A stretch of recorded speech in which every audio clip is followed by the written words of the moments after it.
নমস্কার সবাইকে। বিশ্বকাপ ফুটবলের ভরা বাজারে যে বিষয়টা নিয়ে কথা বলতে শুরু করছি সেটা কিন্তু বেশ রোমান্টিক একটা বিষয়। মানে এই যে শব্দবন্ধ কোণে দেখা আলো, এই শব্দবন্ধটা আমাদের অনেকের কাছেই বেশ পরিচিত এবং এই শব্দবন্ধটি সাহিত্যে, শিল্পে বা আমাদের কথাবার্তায় বিভিন্ন ক্ষেত্রে ব্যবহৃত হয় বেশ একটা রোমান্টিক অনুষঙ্গে। এই শব্দবন্ধটার উৎস সন্ধানে যদি আমরা একটু যাওয়ার চেষ্টা করি তাহলে কিন্তু বেশ খানিকটা পিছিয়ে যেতে হবে আমাদের।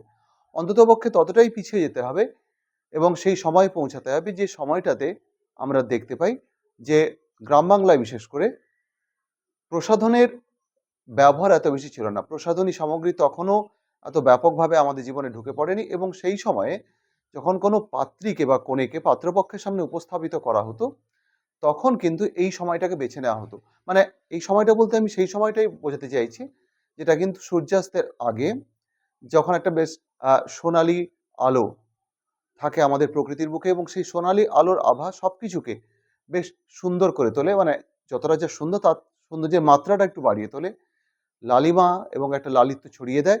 সেই সময়টাতে পাত্রপক্ষের সামনে কিন্তু পাত্রীকে হাজির করা হতো এমন একটা জায়গাতে মানে বাড়ির বারান্দায় দক্ষিণ দিকের বারান্দা বিশেষ করে তার পশ্চিম মুখ করে তাকে বসানো হতো এবং যাতে করে এই আলোর আভাটা তার মুখে এসে পড়ে এবং এই আলোর আভায় খুব স্বাভাবিকভাবেই মেয়েটিকে অনেক বেশি সুন্দর দেখাতো। যেরকম ওই সময়টাতে প্রকৃতি সমস্ত জিনিসকে অনেক সুন্দর দেখায়। তো কোণে দেখা আলোর এই যে সময়, এই সময়টা মানুষকে শুধু নয় প্রকৃতির সবকিছুকেই এক অদ্ভুত আভায় রাঙিয়ে তোলে এবং সেই থেকেই কোণে দেখার এই যে আলো বা কোণে দেখার সময়ে যে আলো সেই আলোটা কোণে দেখা আলো নামেই পরিচিতি লাভ করতে শুরু করে এবং ডেফিনেটলি এই কোণে দেখা আলোর যে রোমান্টিকতা এটা আমাদের বিভিন্ন জনের জীবনে বিভিন্নভাবে এসছে। কোথাও সম্পর্ক শুরু হয়েছে, কোথাও সম্পর্ক ভেঙেছে।